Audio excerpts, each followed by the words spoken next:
Hey everyone, Jim Coventry from RotoWire here, going through the top 5 AFC fantasy football trends going into week 5. First, number 5, the top different running back trends. We're going to do them by position here. We're going to have fun today. We're going to talk about a lot. I'll try not to overdo it, but I'll get to a lot of players here.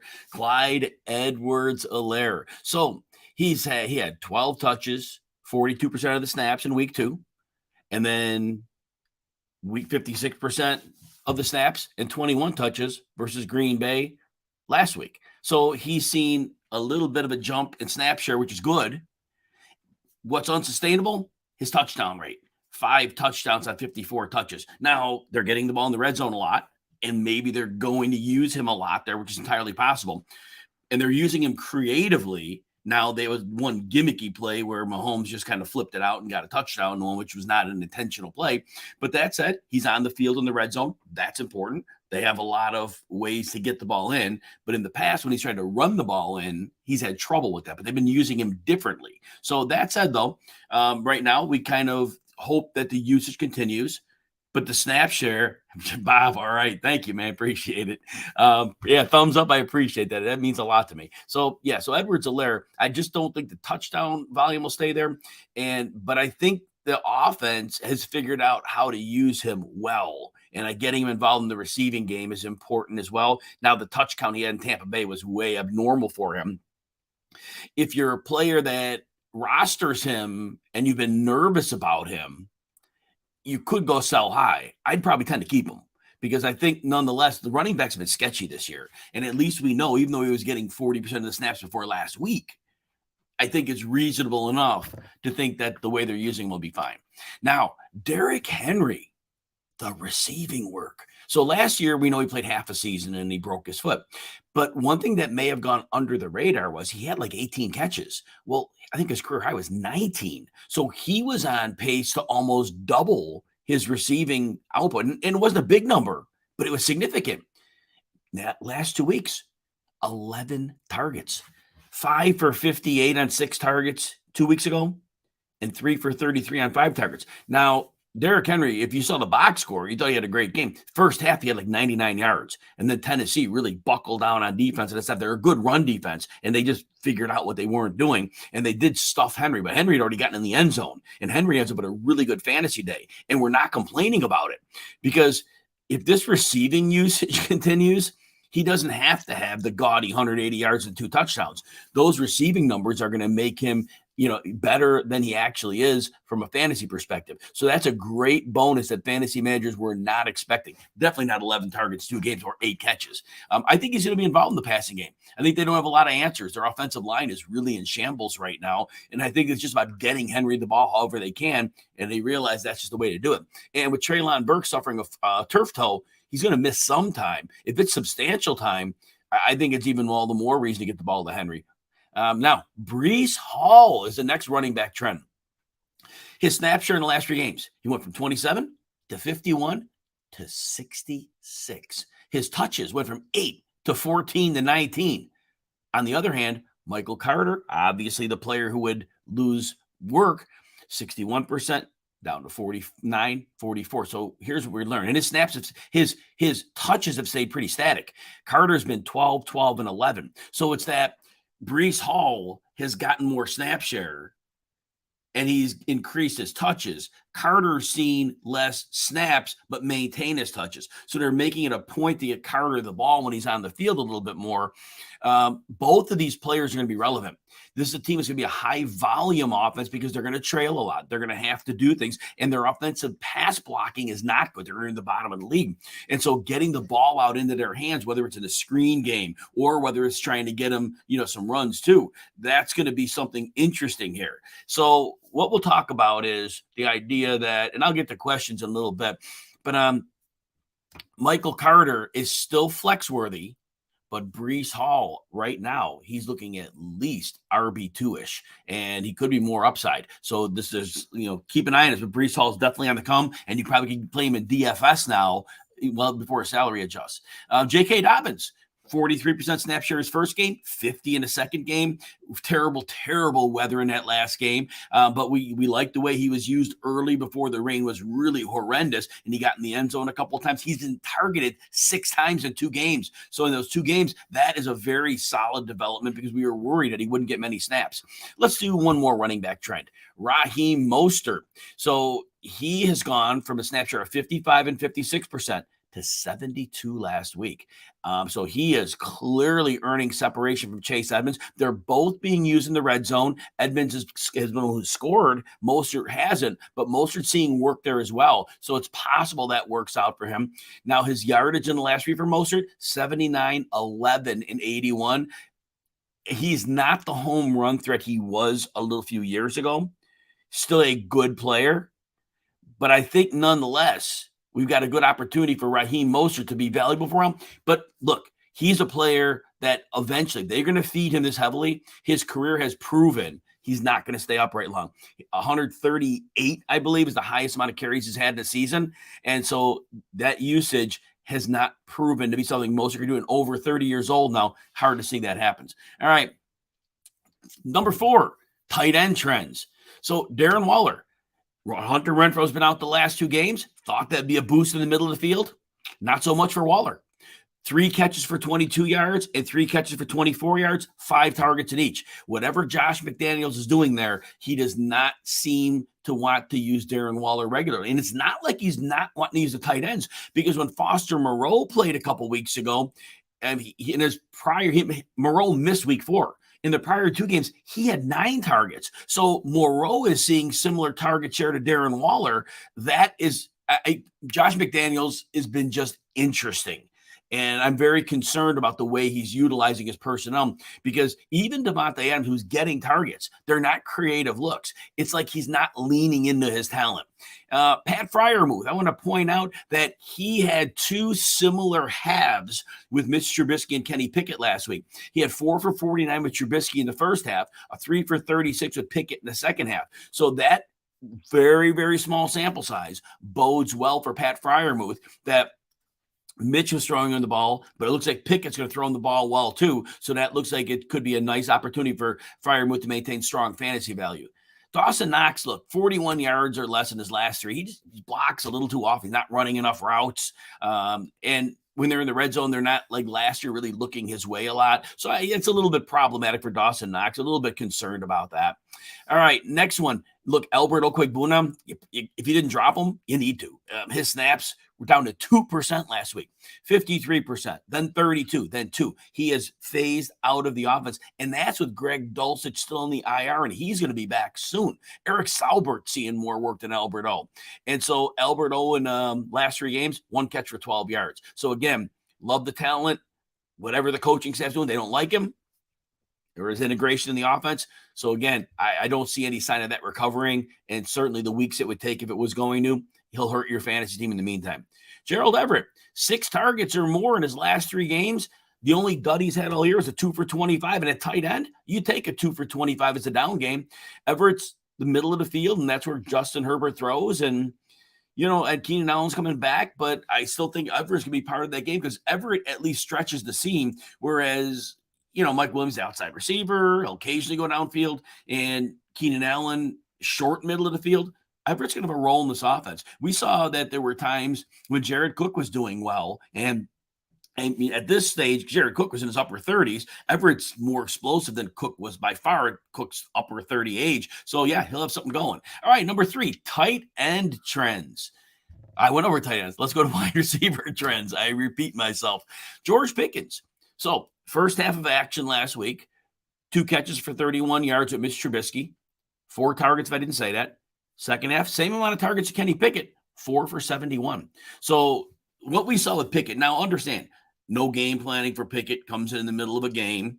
Every pass he threw was caught. We said that on yesterday's show. He must have a catchable ball. 3 were caught by the other team, but nonetheless, we digress. But it does look like Pickett wants to be a little more aggressive than Trubisky, and that is the key with George Pickens. Do we know what to expect week to week? If defenses think Pickett's going to be aggressive, are they going to just, play a little more too high zone, make him throw underneath, because if Pickett wants to throw downfield and there's aggressiveness, then defenses will want to do what they're doing to other quarterbacks and say, all right, dink and dunk us. If you don't like that, you're going to have to, run a 14-play drive. So just be careful that that's the case, because if nothing, Mitch Trubisky didn't do much of Pickens, that crazy play in the Thursday night game.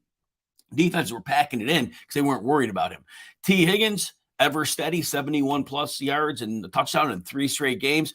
But Jamar Chase, it's a little bit problematic. I mean, in his last 3 games, he has 37 PPR points. His yardage, 54, 29, and 81. It's frustrating because that 81 yards, we had that trick play where Tyler Boyd threw him the pass, and then that late in the game surprise downfield pass.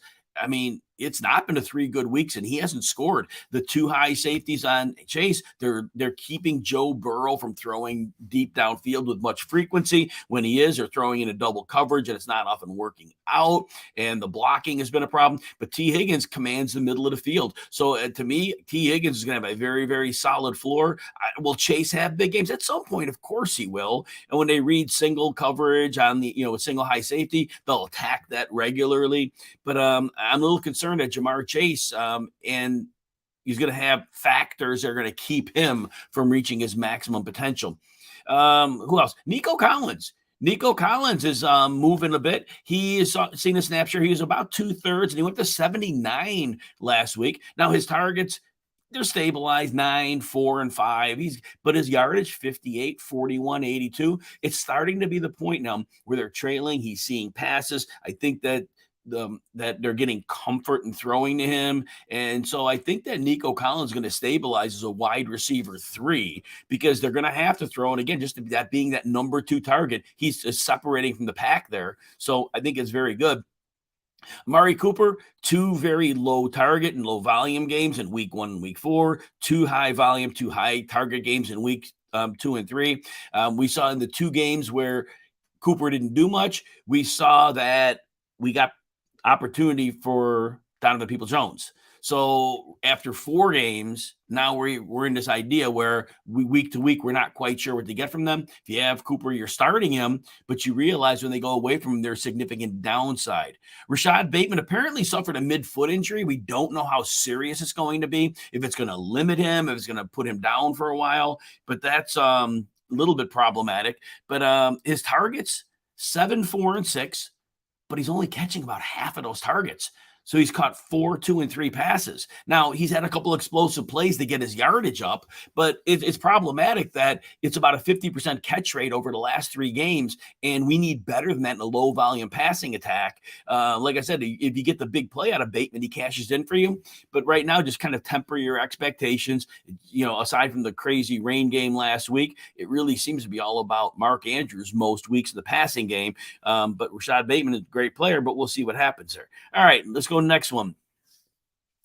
Alec Pierce is the last one I want to touch upon here. Alec Pierce is playing a little less than 50% of the snaps, but he's seen 5 and 6 targets in the last 2 games, 61 and 80 yards. Matt Ryan doesn't always have a lot of time to throw, but he is content to throw the ball downfield a bit to Alex Pierce. He'll obviously get the lesser coverage over Michael Pittman. So Alec Pierce may be emerging here. So, and maybe, he's not going to be a great shakes, high upside guy, but definitely he's a guy you can count on for some baseline production. Again, we have a professional quarterback in Matt Ryan with not great protection, but he will get it out. So we can kind of count on that. All right. Number 2, quarterback trends. Russell Wilson, 237 yards average, and 3 total touchdowns. Here we go. 230 yards, 3 total touchdowns, and 25 pass attempts against the Raiders. He didn't look great, but I think there's still hope for some top 18 quarterback numbers. He had a good game in the opener. There are a lot of limitations to his game, but he was connecting on some passes in the middle of the field that he hadn't been connecting on in the first few games. So I do think that he's not in. They listen with a shoulder injury now. I think it's a short week maintenance, but he ran a little bit too. And they need that. If Russell Wilson doesn't run a little bit, he doesn't put any extra, exertion on defenses. So I think nonetheless, he's not going to be great this year, but there's hope that he could at least maybe be a top 15 option when all said and done. Trevor Lawrence, 2+ touchdowns in his last 3 games, but the yardage hasn't been great. 235, a 262. And last week, I know it was like 174. I know he looked horrible, but it was rain. It was a bad weather game. Apparently, he doesn't have a lot of experience playing in those games. And the Philly defense was nasty. Just Philly, I don't know. Jaguars going to be very good, but it was literally like men against boys. That's what I saw it as. It was men against boys. And, the Eagles are a veteran team. They play so well together. They're strong on both lines, and they just seem to have a plan. And so that was what the deal was there. I just think that it was one of those things that the Jaguars just caught the wrong team at the wrong time in the wrong weather. And then last quarterback trend, Joe Burrow, 36 pass attempts or fewer in his last 3. But he's averaging 281 yards and 2.5 touchdowns in his last couple games. So you know what? They're figuring it out a little bit. I think overall, they're going to be fine. They're going to throw a lot. That's going to be a good thing. Finally, number 1, the AFC was supposed to be the tough conference. Seems like both conferences are kind of wide open. I know the Bills are still the cream of the crop. I get that. Don't question the Bills being the best team. But those injuries that they've dealt with on defense, they're taking a little bit of a toll. And they might recover from those and be just fine. I think at the end of the day, they have a devastating pass rush. So they do at some point get back, Tre'Davious White. That will certainly help. And the offense obviously is going to be very, very hard to stop. The Dolphins hope Tua Tagovailoa is going to be fine. I'm very concerned about his health. But nonetheless, Miami, as great as they looked for periods of time, remember, in that Baltimore game that they won, they were getting blown out through the 3 quarters. So we're not even really sure what they all are. And then the Chiefs. And, I know everybody's all excited about the Chiefs, but they just lost to the Colts 2 weeks ago. Everybody's seeing all these great positive things there. You know what? They may be there. I might be missing them. But I think ultimately when defenses are just disciplined and force Mahomes to beat them with long drives, I still think at the end of the day, that's not where he's comfortable. And I think ultimately they're a good team, but I don't think there are any great teams aside from maybe the Bills right now in the AFC. And the Bills, like I said, they've got to figure out a few things right now. But the rain, we got to throw out the rain game they had. So, but nonetheless, the Bills should be the cream of the crop there, but we thought there'd be more competition, and I'm really concerned about the teams beneath them.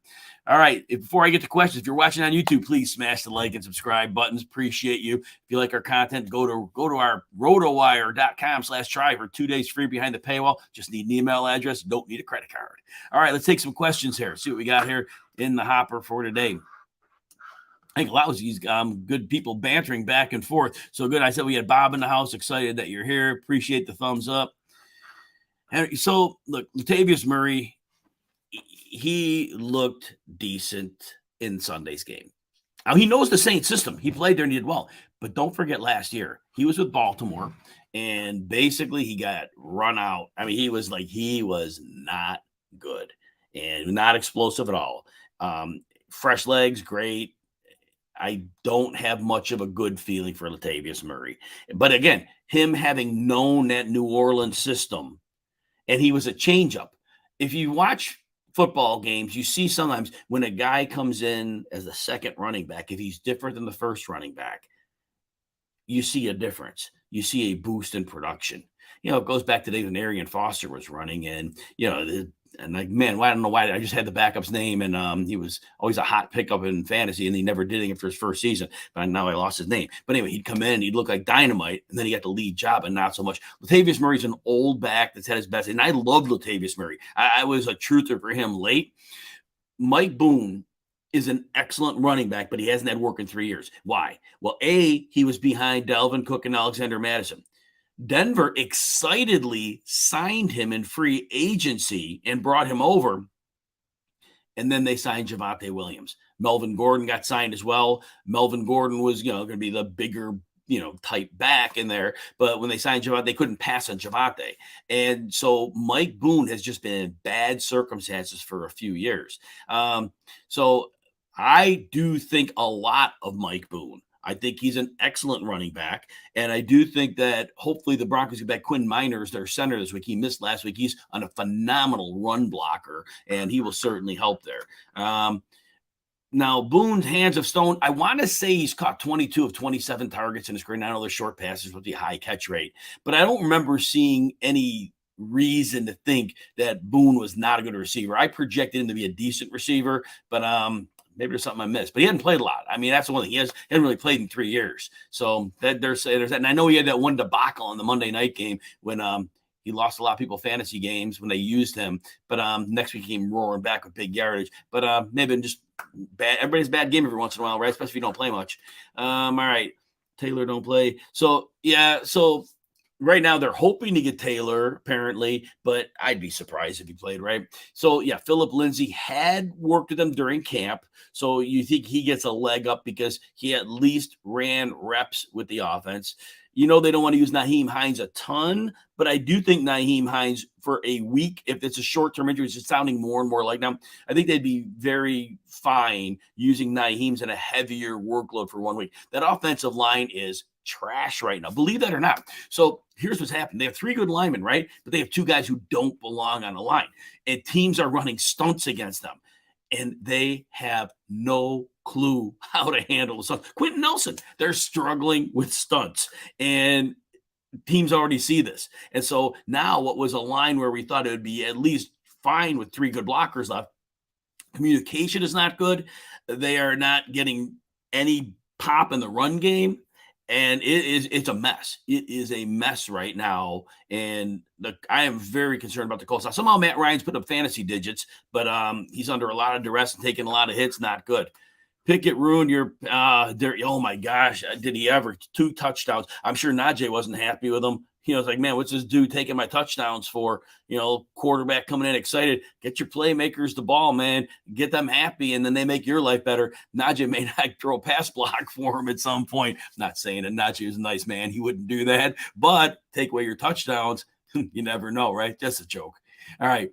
Donnie, should you trade Deontay for Curtis and Ayuk? Interesting, right? We really don't know. The half of action, we can't really make a full extrapolation and say that Kenny's only going to throw the ball downfield, Pickett, and he's never going to throw short to Deontay Johnson. At some point, like I said, I expect if he's aggressive like he was, defenses are going to come out there. Most teams are playing too high anyway. They're playing shells. And if you play a shell against Pickett, they're going to force him underneath. And it's going to be very hard for him to ignore Deontay Johnson, who gets open immediately. So it may just default to that. Because if Pickett is throwing interceptions, the coaching staff isn't going to want to deal with that. They're going to tell him to take what the defense is giving them. So that said, Curtis Samuel is getting nearly double-digit touches most week. Now, we've already seen Carson Wentz go from being 2 weeks of a world beater to be world beaten the last 2, because once he sees a pass rush, we know that's really problematic. Ayuk, oh man, I'm heavily invested in him. But it's interesting because Jimmy Garoppolo may not get him the ball as much. But here's the thing. That defense is lights out, and they may not be throwing the ball a lot. And that is the bigger concern. So that said, if you really think that it's going to be Kenny Pickett going downfield too frequently, then I think you make the trade. You get 2 players. But Ayuk's not been a ceiling guy with this current setup, and I'm worried about it. And even Curtis Samuel, even though he's getting these touches, the explosives haven't been there like they were. Now they might come back if they have easier games, but you still got McLaurin. Now I know we're going to be without Dotson for probably a couple of weeks. Logan Thomas. So off the cuff, I would say I probably do make the deal to get 2 players if you could start them both. But don't be surprised if Deontay's fine. But I think I'd say 60% yes, 40% no. Wouldn't touch any Washington player. I can understand that. Do I think? Yeah. And with Curtis Samuel, like I said, the explosives have gone down, but they do scheme him into the offense. He was with Coach Rivera in Carolina, and then now he's back over there, and and Scott Turner is calling shots too. And so that's a player they'd like to weaponize. So he's schemed into the offense. They like that. Yeah, Wentz is imploding for sure. Pass pressure gets to him. All right, next one. Should I trade Kyler and Mixon for Swift and Burrow? Yeah, Williams and Higgins. I would take Swift and Burrow in a heartbeat. Even with a ton of volume for Kyler, he's barely getting passable fantasy numbers. And I know he's like a top 8 guy or whatever, but this getting ugly out there fast. The line is horrible. Cliff Kingsbury just seems to be getting worse with play calling. Mixon's 3 yards a carry, scored twice in his last 8 or 9 regular season games. Swift should be healthy soon. Burrow's putting up a heck of a floor. So, yeah, I think I would pretty much say that's a good deal for you. All right. And then Randy, how aggressively pursue someone like Boone? You know what? It depends on your league configuration. I think that, so I didn't talk enough about Boone. Melvin Gordon is looking like an aging back right now. He's a little less explosive than he was last year. The fumbling issues have been there. I remember his fumbling issues in LA. I remember him just a specific game with Denver, actually, his team when he's with now. I remember him fumbling multiple times at the goal line. So he's kind of a fumbler. And Mike Boone, to me, again, explosive player. He just needed an opportunity, and I think he may get one here. I could see him. I like him as a stash because I think he immediately walks into a 40% role, and I think that he could overtake Gordon because Gordon is not playing well. And if Gordon, it's aging, it's not going to get better as the season goes on. And if Boone has him, again, this team pursued him in free agency before they got other players. And so it wasn't like it was like early in free agencies that year. It was last year. So they were really excited about him, but then Javonte became available. You look at Murray. Again, I told Murray, just remember last year, he was ready to wash out of the league. And during camp, nobody really wanted him, and he just kind of materialized around. So just be careful with the older backs. They did poach him off the practice squad from New Orleans. I'm sure New Orleans wasn't happy about that because I think Murray could have, been a candidate because, he and Ingram are both old, and Murray knows that system in New Orleans, and he does well with it. And I think he actually has more pop than Ingram does at this point in his career. Randy, is Algier have stealing power? He's a big back, and they run a lot of heavy personnel, and they definitely put their running backs in position to succeed. They've been very committed to the run. And their overall run blocking is great because they've added, you put an extra running back in, they'll put extra tight end on the field, and they're being very committed. The blocking scheme's good. Defenses know that play action may come. And you do mention Damian Williams. Damian Williams is going to have a role. So you got at least 4 weeks where Algier should be early down carries, should get red zone carries. But Damian Williams, if you're in a deeper league and there's no running backs on the waiver wire, it's possible he comes back this week. He's eligible this week. And I know it's a ribs injury. I can't imagine a rib injury keeping him out, 5 weeks. And he was in on the first drive of the first game before suffering the rib injury. So he was going to be a real part of that offense. And I could see him being used in the screen game. So if you're in a deeper league and there's nobody out there and you need somebody that might get some PPR points, Damian Williams could be that. Do I think he's a great player? No. But again, at running back, he's just having opportunity, and he may well have that. But I think Algier is going to continue to get 10 or so carries a game. And they're, depending on, what you need, there's value in that. And then Bob, yeah, like I said, with the blocking scheme, I'm good with that. Yeah, Ben Tate, Randy, that was his name. I know I was thinking about that being old and just kind of went away from me. Thank you for him. It was Ben Tate. And he had that big year actually a couple of them where he played really well as Foster's backup. And then finally, when he got into a starting role, it was Ben Tate. People were drafting him in the 5th round of drafts as a second back. And that wasn't working out. Martin. Should I trade Jamar Chase for Jonathan Taylor? You know what? Oh, my gosh. I am so concerned about the line in Indy. They're not giving Taylor, and I know Taylor's a superstar. I mean, they're not giving him any room to run, and that explains, because that the ankle injury happened super late in the game. Last 3 weeks for Taylor have not been good, and again, I don't think defense are really scared that Matt Ryan's going to torch him all day. He's put up fantasy numbers and garbage time numbers, but I think defenses are just saying, you know what? Stop Jonathan Taylor. That line's not giving him a hole. And so I don't know how many explodes. Taylor will have his share, but I don't think we're having anything close. And Jamar Chase, we said earlier, I mean, the 2 high shells and the pressure on Burrow, and he's not throwing downfield. I thought they made those adjustments in the playoffs last year. They got him the ball underneath, let him do damage there, and it really, really worked. They have to get back to that, right? Zach Taylor seems to make a lot of improbable decisions. Honestly, I think it's 50-50. If you can get – sometimes you need the running back way more than the receiver, and that would be the deal. But I think both are going to have underwhelming seasons. I think Chase has a better chance of coming out of it than Taylor because the line blocking isn't getting any better. Yeah, Henry, I would get rid of Mooney. I mean, I can keep making cases for the dude, but if they're going to throw 18, 20 times a game, there's no future in 18 to 20 passes a game. You got to get in that 30 range. There's not enough targets to go around. Yeah, I would make that trade because at least at this point, Pickens had a better game than Mooney's had all season, right?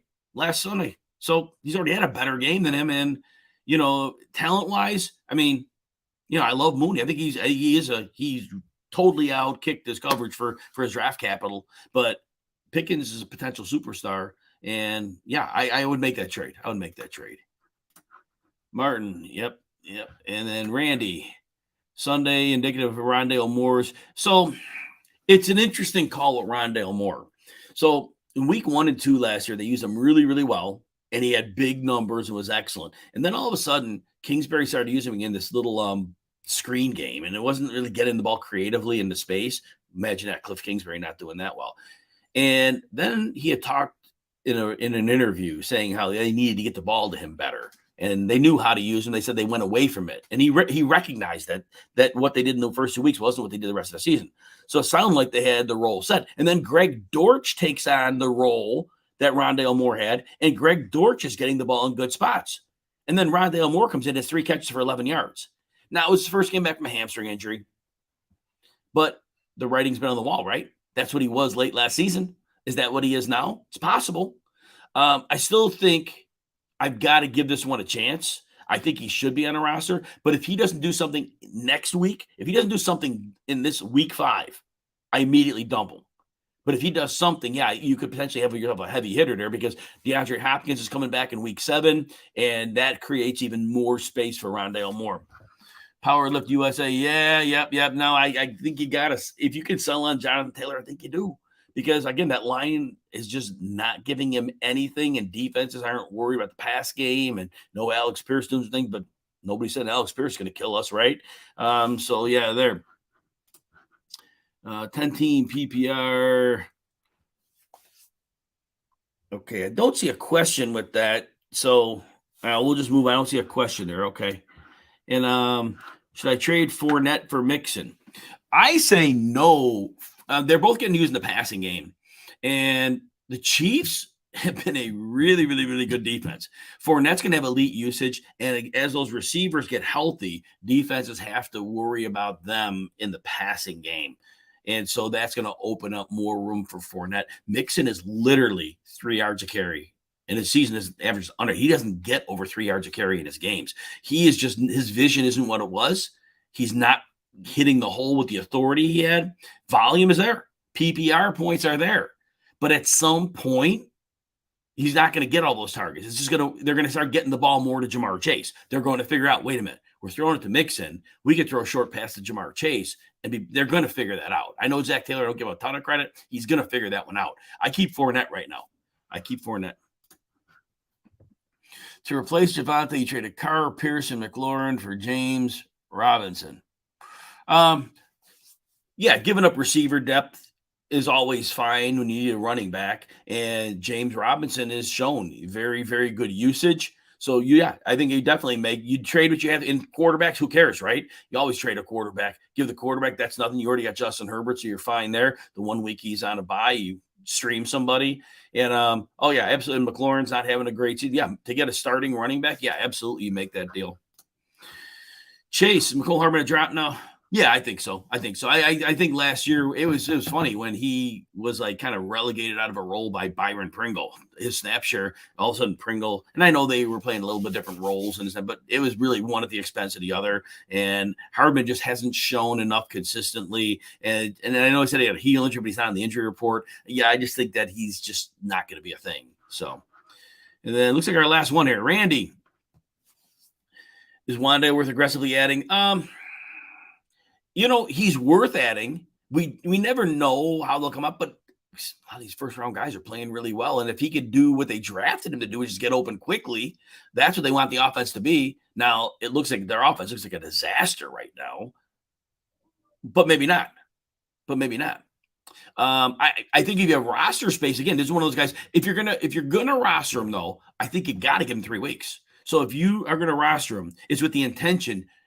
If he doesn't hit it for 2 weeks, you got to give him 3 weeks because some of these rookies take a bit. And so, but as long as you're committed for 3 weeks, be ready for a couple light weeks. Now, maybe he blows up right away, but if he doesn't, you got to give him a little time. And the question was regarding the lab. Yep. Perfect, man. Perfect. And then, all right, let's see. We got Isaac here. Traded Singletary and Wilson for Keenan. You have Lenny. Oh, you're set at running back. Yeah, you didn't need it. So Keenan, Deontay Cooper. Yeah, you needed the help at receiver. And Bateman's got that mid-foot injury. We don't know how serious it is. So, yeah, I think getting your receiver depth, you had the running back depth. So that was very smart to do that. Yep. Excellent. I think, yeah, you definitely. Well, and maybe both won, right? Maybe both people win the trade because, your league mate gets two good players, you fill a need. So I think, and that's what we shoot for as good fantasy managers. We want to give a win-win deal. We want both teams to win the deal because what that means is in the future, other fantasy managers are going to want to deal with you. If they feel you're out there fleecing them right and left, you get the ha-ha moment. They're start thinking, well, wait a minute, I want to deal with trading with you people, right? Randy, of course, man. We always appreciate you here. And then, yeah, right. Exactly. Right. It's the win-win. We love that. All right, everybody. Thanks for your time. Have a great day, and we will see you soon. Please follow me on Twitter at Jim Coventry NFL. And if you didn't hit the like button and subscribe button on YouTube, please do so. Always appreciate the support.